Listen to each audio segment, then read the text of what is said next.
ఇందూని ఆస్తి పేపర్ల మీద సంతకం పెట్టమన్న రేఖకి షాక్ ఇచ్చిన రాజ్. అసలు ఇదంతా ఎలా జరిగిందనేది వీడియోని స్కిప్ చేయకుండా చివరి వరకు చూడండి. బ్రహ్మముడి అప్కమింగ్ ఎపిసోడ్స్లో ఏం జరగబోతుందో ముందుగా తెలుసుకోవాలి అనుకుంటే వీడియోని లైక్ చేసి ఛానల్ని సబ్స్క్రైబ్ చేసుకోండి. మొత్తం మీరు చూసుకున్నట్లయితే రేఖ బ్రహ్మరాంబతో మాట్లాడుతూ ఉంటుంది. ఏంటి రేఖ, హిందూకు నువ్వంటే చాలా భయమేస్తుంది కదా, మరి ఆస్తి కాగితాల మీద సంతకం పెట్టమనగానే పెట్టేస్తుందంటావా అనగానే ఖచ్చితంగా పెడుతుంది వదిన, పెట్టకపోతే ఏం చేస్తుంది? అందుకోసమే కదా ఎన్ని రోజులు ఇందుకి లోక జ్ఞానం తెలియకూడదనే కదా చదువుకు కూడా పంపించలేదు అంటూ రేఖ మాట్లాడిన మాటలకు లోక జ్ఞానం తెలియకపోతే ఏంటి, అన్ని విషయాలు తెలుసు, వాళ్ళ నాన్నమ్మ అన్ని విషయాలు చెప్పడానికి ఉంది కదా అంటూ భ్రమరాంబ మాట్లాడుతుంది. చాలే వదిన, వాళ్ళ నాన్నమ్మ భయపడుతూ ఉండడం వాళ్ళ ఆయన్ని కాపాడుకోవడమే సరిపోతుంది కదా అని రేఖ మాట్లాడిన మాటలకు నువ్వెన్నైనాను, నాకేమో అదంతా జరుగుతుందని అనిపించడం లేదు.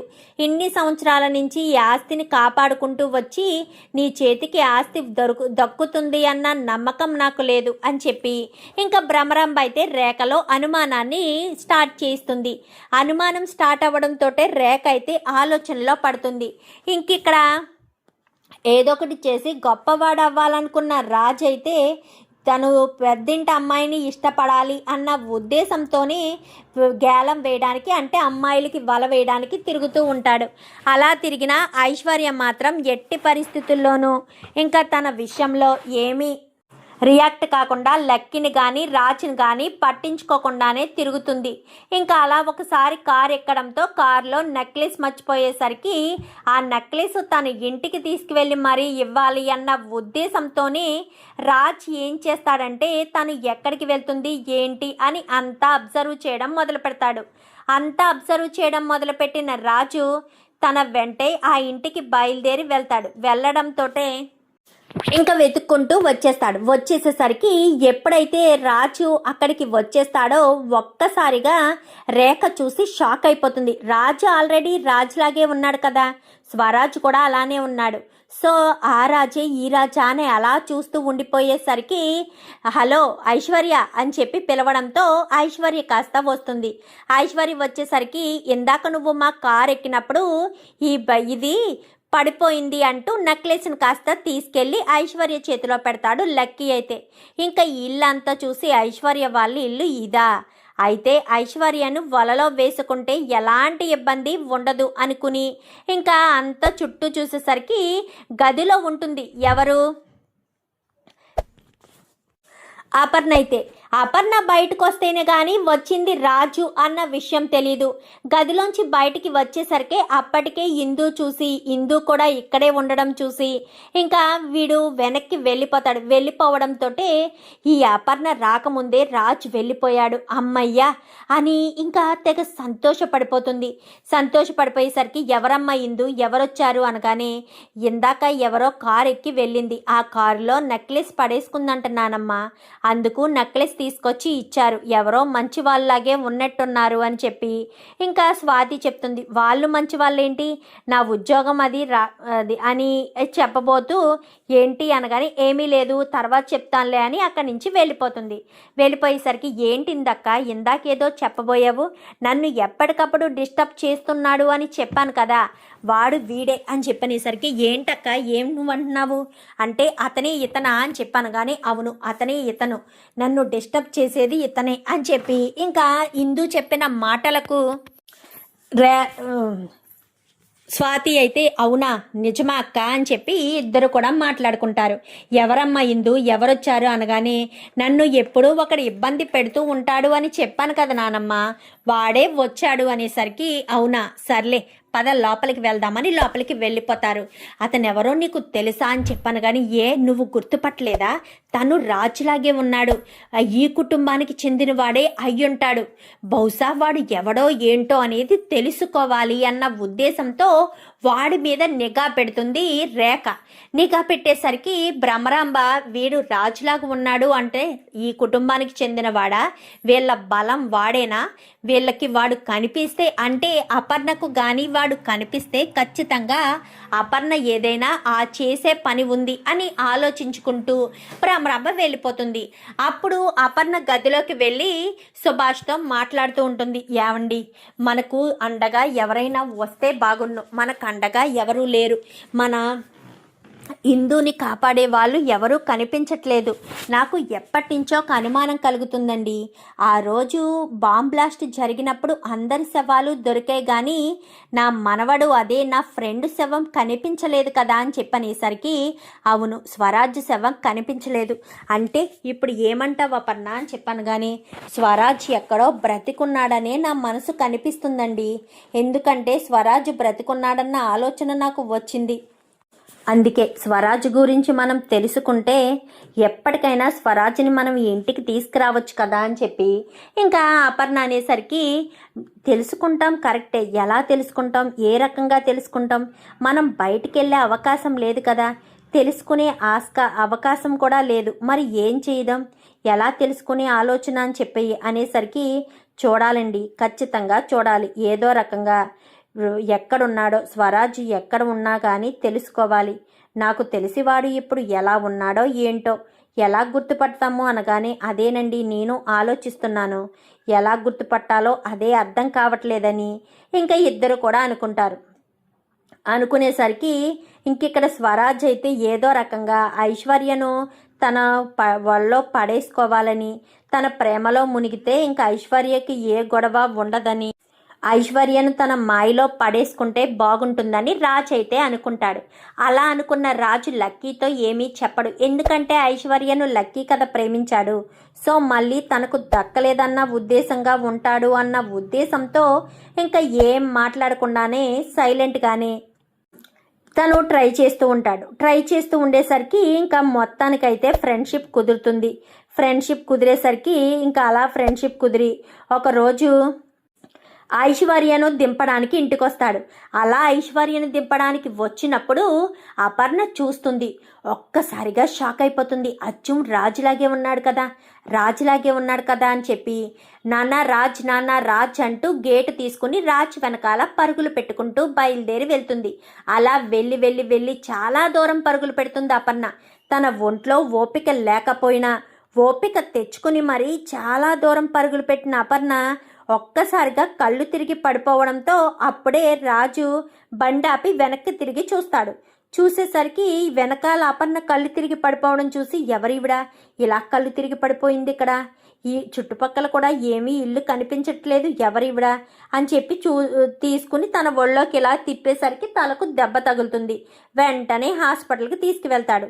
తీసుకువెళ్ళేసరికి, హలో ఎవరండి మీరు, ఏమైంది, నా వెనకాల ఎందుకు పరుగులు పెట్టుకుంటూ వచ్చారు, మిమ్మల్ని చూసేలోపే మీరు కళ్ళు తిరిగి పడిపోయారు, అసలు ఎవరు మీరు, ఎవరు నా వెంట ఎందుకు పడ్డారు అంటూ రాజ్ అడిగేసరికి, నాన్న రాజ్ అంటూ ఇంకా అపర్ణ అంటుంది, నా పేరు రాజేనండి, మీరెవరో నాకు తెలీదు, మీరు నన్ను చూసి ఎవరనుకుంటున్నారో అనగానే, నాన్న రాజ్ నేను మీ అమ్మని అని చెప్పనేసరికి, అమ్మనా, ఏం మాట్లాడుతున్నారండి అనేసరికి, నా పేరు రాజ్, స్వరాజ్ అని చెప్పి రాజ్ అని చెప్తాడు. చెప్పేసరికి, సరే నువ్వెక్కడుంటావు బాబు అనగానే, మా ఇల్లు ఈ పక్కనే బస్తీలో, బాబు నాకు ఈ హాస్పిటల్ వాతావరణం నచ్చదు, కొంచెం ఏమనుకోకుండా మీ ఇంటి దగ్గర ఉన్నిస్తావా ఒక పూట, నాకు చాలా నీరసంగా ఉంది, ఇంటికి కూడా వెళ్ళలేని పరిస్థితిలో ఉన్నాను అని చెప్పి ఇంకా చెప్పడంతో, సరే రండి అని ఇంటికి తీసుకొస్తారు.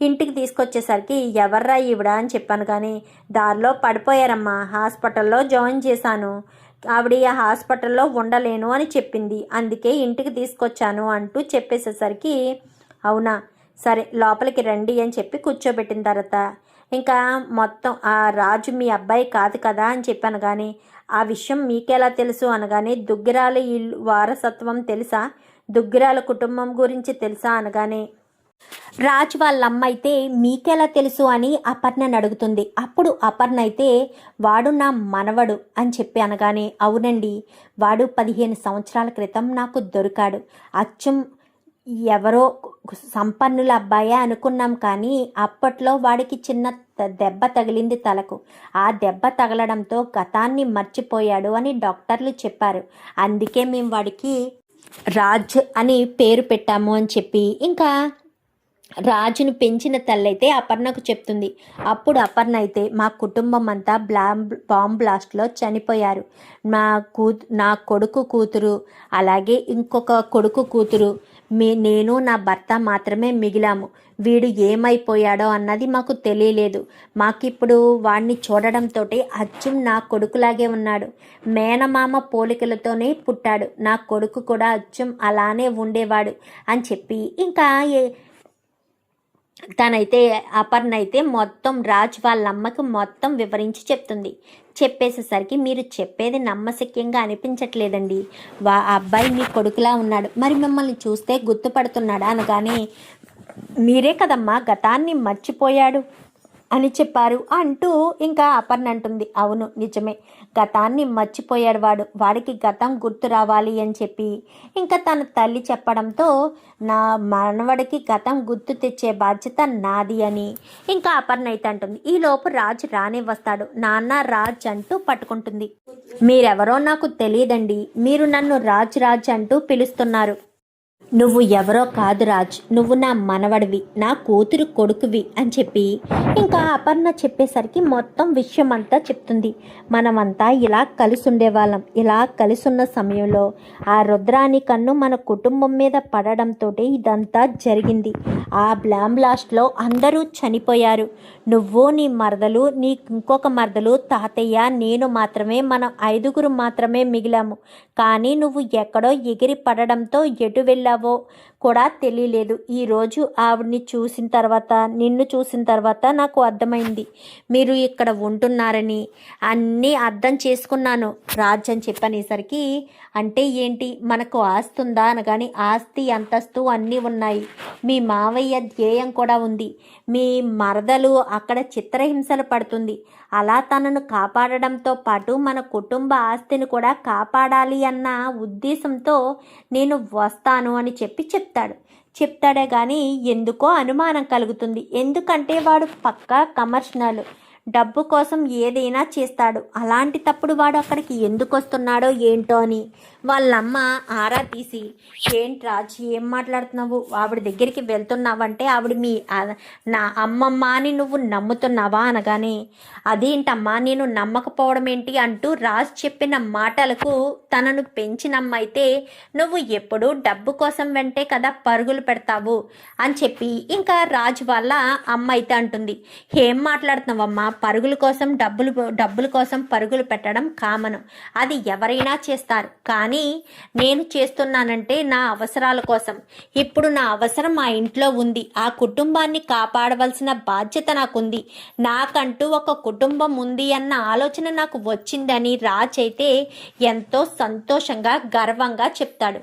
ఆ మాట చెప్పడంతో అవును రాజ్ నిజమే, నీ కుటుంబం అంటూ నీకు ఉంది, నువ్వు ఎంతో గర్వంగా ఫీల్ అవుతున్నావని కూడా నాకు అర్థమవుతుంది అని రాజును పెంచిన తల్లి అయితే చెప్పేసరికి మరి ఎప్పుడు వెళ్తావరా అనగానే రేపే బయలుదేరి వెళ్తాను.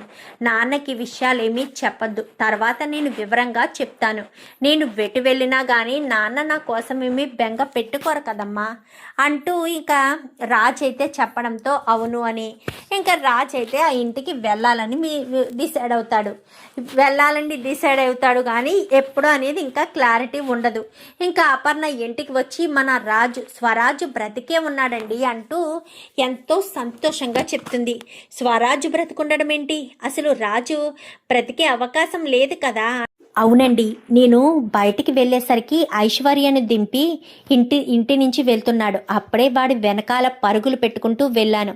నా తలకు దెబ్బ తగిలితే వాడే నన్ను హాస్పిటల్కి తీసుకువెళ్ళి వాళ్ళ ఇంటికి తీసుకెళ్ళాడు. వాళ్ళ ఇంటి దగ్గర అంతా ఇన్ఫర్మేషన్ అంతా కూడా నేను కనుక్కున్నాను. వాడికి చిన్నతనంలో చిన్న దెబ్బ తగిలిందంట, అప్పుడు మనకి బాంబ్ బ్లాస్ట్ అయినప్పుడే. అందుకే వాడు గతాన్ని మర్చిపోయాడు, ఎవరినీ గుర్తుపట్టలేకపోయాడు అని అపర్ణ కాస్త కళ్ళంట నీళ్లు పెట్టుకుని మరీ చెప్తుంది. చెప్పేసేసరికి ఎందుకు అపర్ణ ఏడుస్తున్నావు అనగానే నేను వాడికి అన్ని విషయాలు చెప్పానండి. ఇక్కడ ఇందు బాధపడుతున్న విషయం, ఇందు గురించి మొత్తం A to Z అంతా కూడా చెప్పాను. వాడు చాలా బాధపడ్డాడు. ఖచ్చితంగా ఈ ఇంటికి వస్తానని చెప్పాడండి అంటూ అపర్ణ అయితే సుభాష్కు చెప్పడంతో సుభాష్ కూడా చాలా సంతోషంగా ఫీల్ అవుతాడు.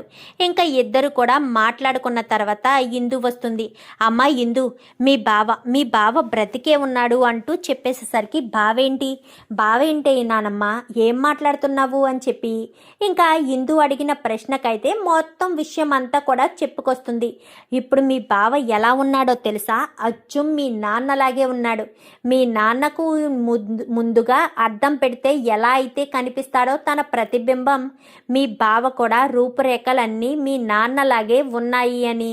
అపర్ణ చెప్పిన మాటలకు నాన్న ఎలా ఉంటారో నాకు తెలియదు కదా నానమ్మ అంటూ ఇందు మాట్లాడుతుంది. సరేనమ్మా, నువ్వు చెప్పింది నిజమే, కానీ మీ బావను చూపిస్తాను, అతనే మీ నాన్నలా ఉంటాడు అని చెప్పి ఇంకా అపర్ణ అయితే చెప్తుంది.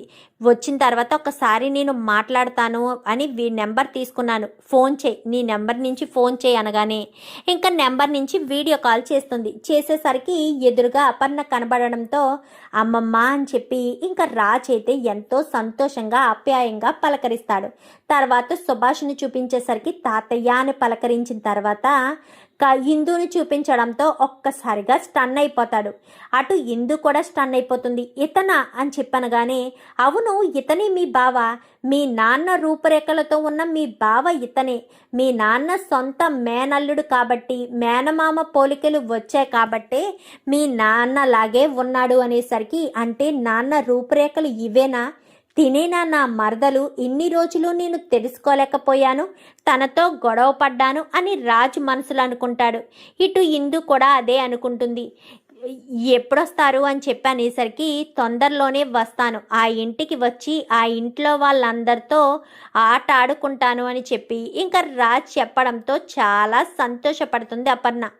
ఎందుకంటే తొందరలోనే మీ బావ వచ్చేస్తాడు, నీ బాధ్యత మీ బావకు అప్పగించి నా ప్రాణాలు పోయినా పర్వాలేదని సుభాషు ఇటు అపర్ణ ఇద్దరు కూడా అనేసరికి ఏం మాట్లాడుతున్నావు నానమ్మ, బావ వస్తే నువ్వు అవసరం లేదని ఎవరు చెప్పారు? బావతో పాటు మీరు కూడా ఉండాల్సిందే, మీకు ఏమీ కాకుండా చూసుకునే బాధ్యత నాది అంటూ చెప్పడంతో సరేనని ఇంకా మాట్లాడుకుంటూ ఉండగానే ఏ ఇందు ఇందు అంటూ గట్టిగా పిలుస్తుంది. వీళ్ళు ఈ హడావిడిలో రేపే ఇందు పుట్టినరోజని, ఇందుకి 18 సంవత్సరాలు నిండిపోతాయన్న విషయం మర్చిపోతారు. ఈ విషయం మర్చిపోవడంతో వీళ్ళైతే మర్చిపోయారు, కానీ అసలైంది ఆ విషయాన్ని మర్చిపోదు కదా. సో అక్కడ తనకైతే బాగా గుర్తుంటుంది. గుర్తుండేసరికి ఏంటంటీ అనగానే, ఏంటే పిలవగానే రావడం లేదు, రేపే నీ పుట్టినరోజు, లాయర్ దగ్గర నుంచి సంతకాలు పెట్టాల్సింది రేపే, అర్థమవుతుందా అని చెప్పనగానే, ఒకవేళ నేను చెప్పినట్టు సంతకాలు పెట్టకపోతే నీ పరిస్థితి ఏమవుతుందో కూడా నేను చెప్పాను. నేను అస్సలు ఎవరిని వదిలిపెట్టను, నిర్దాక్షిణ్యంగా ప్రాణాలు తీసేస్తాను. నీకు ఉన్నవి 2 ప్రాణాలు, ఒకటి మీ తాతయ్యది, 2 మీ నానమ్మది. వాళ్ళిద్దరి ప్రాణాలు తీసేయడం మాత్రం ఖచ్చితంగా సాధ్యమవుతుంది అంటూ చెప్పేసేసరికి, వద్దు రేఖాంటీ, మీరు చెప్పినట్టే చేస్తాను, మీరు ఎక్కడ సంతకం పెట్టమంటే అక్కడే సంతకం పెడతానని ఇందు కాస్త రేఖను బ్రతిమాలుతుంది. అప్పుడు రేఖ ఇగో అయితే సాటిస్ఫాక్షన్ అయ్యి చాలా సంతోషంగా, రేపు ఉదయాన్నే రెడీ అయ్యి బయటికి రా, రేపే నువ్వు సంతకాలు పెట్టాల్సింది అని వార్నింగ్ ఇచ్చి మరీ రేఖ వెళ్ళిపోతుంది.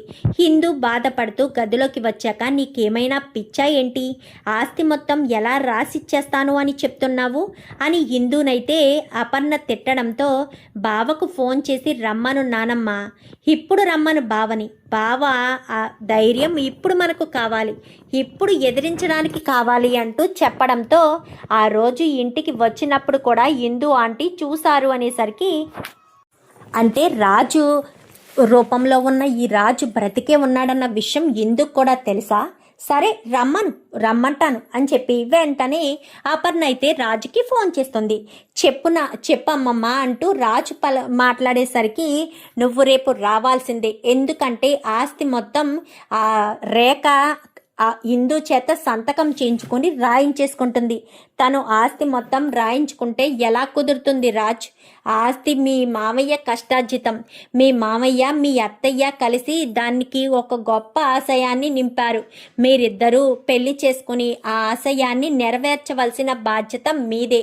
అంతే తప్ప ఎవరో ఆస్తిని దారాదత్తం చేసుకుంటే చూస్తూ ఊరుకోకూడదు అని అపర్ణ చెప్పడంతో వస్తానమ్మమ్మ, ఖచ్చితంగా వస్తాను అని రాజు అయితే చెప్తాడు. అలా చెప్పిన రాజు ఖచ్చితంగా వస్తాను అని చెప్పాడు కదా. మరుసటి రోజు ఉదయాన్నే ఇందు లేచి రెడీ అవుతుంది. రెడీ అయ్యి బయటికి వస్తుంది. బయటికి వచ్చిన తర్వాత ఏంటి సంతకం పెట్టడానికి సిద్ధపడ్డావా? ఎందుకు సిద్ధపడవులే? సంతకం పెట్టకపోతే మీ నానమ్మ ప్రాణాలు మీ తాతయ్య ప్రాణాలు గాల్లో కలిసిపోతాయి కదా. ఖచ్చితంగా నువ్వు సిద్ధపడే ఉండాలి. లేదంటే మాత్రం ఎట్టి పరిస్థితుల్లోనూ కుదరదు అని ఇంకా మాట్లాడేసరికి పెడతాను ఆంటీ, పెడతాను రేఖ ఆంటీ అంటూ ఇందు చెప్తుంది. అది ఆ మాత్రం భయం ఉండాలిలే ఇందు అంటేను అని చెప్పి ఇంకా భ్రమరం అనగానే అవును వదిన, భయం లేకపోతే ఎలాగా? వాళ్ళ నానమ్మ తాతయ్యల ప్రాణాలంటే చాలా విలువైనవి కదా ఇందు, ఖచ్చితంగా ఒప్పుకుంటుంది అని రేఖ చెప్పిన మాటకైతే ఈలోపు నమస్కారం అంటూ లాయర్ వస్తాడు. రండి లాయర్ గారు, మీకోసమే ఎదురు చూస్తున్నాను. మీరు ఎప్పుడెప్పుడు వస్తారా? ఎప్పుడెప్పుడు సంతకాలు చేయించుకుంటారా? ఆ తర్వాత నేను చేయాల్సిన పనేదో నేను పూర్తి చేసుకుందామని ఎదురు చూస్తున్నానని రేఖ చెప్తుంది. చెప్పేసేసరికి ఈలోపు కాస్త సంతకాలు పెట్టడానికి పేపర్స్ మీద కూడా ఇంకా పెన్ను పెడుతూ ఉండగా ఇదేంటి వస్తాను అని చెప్పాడు, రాలేదు. ఇప్పుడు నేను సంతకం చేసేస్తే మా పరిస్థితి ఏంటి? మేము రోడ్డు పాలు పడిపోతాము. రోడ్డు మీద పడిపోతే ఇంకా మాకు ఎప్పటికీ కూడా మేము మా అమ్మా నాన్నల ఆశయాలు నెరవేర్చలేము. ఇప్పుడు ఎలా మేము మా అమ్మా నాన్నల ఆశయాలను కాపాడగలము? ఎలా ఇదంతా చెయ్యగలము అని ఆలోచిస్తూనే ఇంకా ఇందు అయితే అమ్మా నాన్న, మీ గురించి నేను ఎప్పుడూ గొప్పగానే విన్నాను. మీరు నాకు ఎప్పుడూ తోడుగా అని మనసులో ఎలా తలుచుకుంటుందో లేదో రాజ్ కాస్త అడుగు పెడతాడు. అడుగు పెట్టడంతో ఇంకా ఇందు తలెత్తి చూసేసరికి ఏంటి ఆంటీ, మా ఇందు చేత సంతకం పెట్టిస్తున్నట్టున్నారు అనగాని ఎవరు నువ్వు అనగాని ఏంటి నానమ్మ, నేను అచ్చు మా మామయ్యలాగే ఉంటాను అని చెప్పావు. మరి రేఖ ఆంటీ ఏంటి నన్ను చూసినా గుర్తుపట్టడం లేదు, ఎవడ్రా నువ్వు అంటూ భ్రమరం అనగాని చూడండి ఎక్స్ట్రా లగేజ్ గారు, మీరెవరో నాకు తెలీదు, కానీ ఈ రేఖ ఆంటీతో మాత్రం నాకు పనుంది అని మాట్లాడుతూనే 2 అడుగులు ముందుకు వేసుకుంటూ వస్తాడు రాజ్ అయితే. ఏంటి రేఖ ఆంటీ, నన్ను గుర్తుపట్టారా? అచ్చం మీ బావ రాజ్లాగే ఉన్నాను కదా అంటూ చెప్పేసేసరికి అది నువ్వు అనేసరికి ఏంటి మా అమ్మమ్మకు మా తాతయ్యకు నా మరదలు ఇందుకు ఎవరు తోడు లేరని మీరు వాళ్ళని బెదిరించి మరీ ఆస్తి రాయించుకోవడానికి సిద్ధపడిపోతున్నారేమో. ఆస్తి లేదు, ఏమీ లేదు, మీరు వాళ్ళ చేత ఏమీ చేయలేరు. ఇన్స్పెక్టర్ అంటూ పోలీసుల్ని పిలుస్తాడు. పిలిచేసరికి పోలీసులు రానే వస్తారు. ఎందుకంటే అంత పెద్దవాళ్ళని ఎదుర్కోవాలి అంటే పోలీసులతో సహా వచ్చేసరికి ఈవెన్ అరెస్ట్ చేయండి. రీజన్ కూడా నేను చెప్పానంటీ, ఇన్ని సంవత్సరాలుగా మా అమ్మమ్మని మా తాతయ్యని నా మరదల్ని నువ్వు చిత్రహింసలు పెడుతున్నావని మా అమ్మమ్మే స్వయంగా నాకు చెప్పింది. ఆవిడ చెప్పిన దాన్ని బట్టే నేను పోలీస్ కంప్లైంట్ ఇచ్చాను. ఏమంటావమ్మమ్మ అని చెప్పాను. కానీ అవును ఇన్స్పెక్టర్, మా మనవడు చెప్పింది నిజమే అంటూ ఇంకా అపర్ణ చెప్పడంతో విన్నారు కదా మా అమ్మమ్మ ఏం చెప్పిందో అని రాజ్ అయితే ఇన్స్పెక్టర్కి చెప్తాడు. విన్నాను, మీరు ఒక రిటర్న్ కంప్లైంట్ ఇవ్వాల్సిన పరిస్థితి వస్తుందని కానీ ఇస్తాను అని చెప్పి అపర్ణ చెప్పడంతో ఇన్స్పెక్టర్ అయితే అక్కడున్న వాళ్ళందరినీ కూడా అరెస్ట్ చేసి జీప్ ఎక్కించి తీసుకువెళ్ళిపోతాడు. నువ్వు రావేమో అనుకున్నాను బావా, చాలా భయం వేసింది. చివరగా అమ్మా నాన్నలను తలుచుకున్నాను, ఇట్టే ప్రత్యక్షమైనట్టు వచ్చేసావు అంటూ ఇందు రాజును పట్టుకుని ఇంకా ఏడుస్తూ మాట్లాడుతుంది. రాకుండా ఎలా ఉంటాను? నాకంటూ ఒక కుటుంబం ఉంది అన్న తెలిసిన తర్వాత రాకపోతే నేను అసలు మనిషినేనా అంటూ ఇంకా రాజు అయితే తనని పట్టుకుని ఎంతగానో సంతోషంగా అందరూ కూడా హ్యాపీగా ఉంటారు. చూద్దాం మరి రాబోయే ఎపిసోడ్స్లో ఇలాగే జరగాలని మీరు కూడా కోరుకుంటే వీడియోని వస్తే లైక్ చేసి ఛానల్ని సబ్స్క్రైబ్ చేసుకోండి. Thank you for watching.